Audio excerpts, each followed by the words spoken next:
જોઈએ રાજ્યમાં જોખમી બની રહી છે ખુલ્લી ગટરો। જી હા, વાપીમાં ખુલ્લી ગટરમાં બાઇક સાથે યુવક પટકાયો। વાપી નેશનલ હાઈવે પર જીવનદીપ હોસ્પિટલ સામેની ઘટના આવી છે। પાણીના નિકાલની ગટર લાંબા સમયથી ખુલ્લી હતી। અંદર પાણી ભરાયા બાદ ગટર દેખાતી જ નહોતી। ગટરમાં ખાબકેલા બાઇક ચાલકને લોકોએ બહાર કાઢ્યો।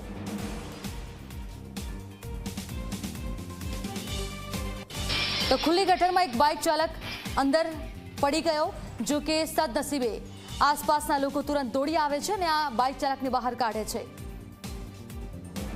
તો પાણીના નિકાલની ગટર લાંબા સમયથી ખુલ્લી હતી। અંદર પાણી ભરાયા બાદ ગટર દેખાતી જ નહોતી।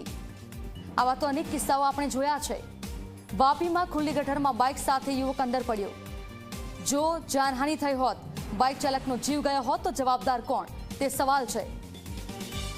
વાપીની આ ઘટના છે।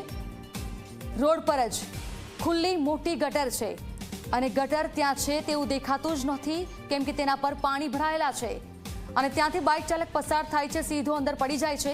જો કે સદનસીબે આસપાસના લોકોએ તેને બચાવી લીધો છે, પરંતુ જાનહાનિ થશે તો જવાબદાર કોણ, તે સૌથી મોટો સવાલ છે।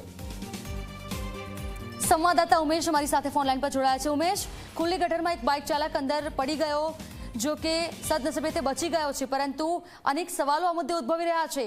આવી ખુલ્લી ગટરો અનેક હશે, શું તંત્ર દ્વારા કોઈ કામગીરી કરવામાં નથી આવતી?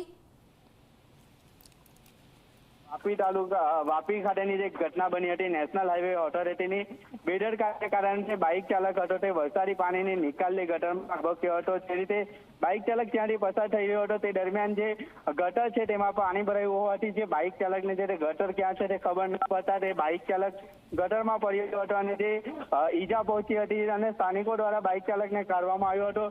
જે રીતે વરસાદી પાણીની નિકાલની ગટરો દર વર્ષે ભરાઈ જતી હોય છે અને પાણી નિકાલ નથી થતું હોય છે, એના કારણે આવી ઘટના બનતી હોય છે। જી બિલકુલથી આભાર આપનો તમામ જાણકારી માટે।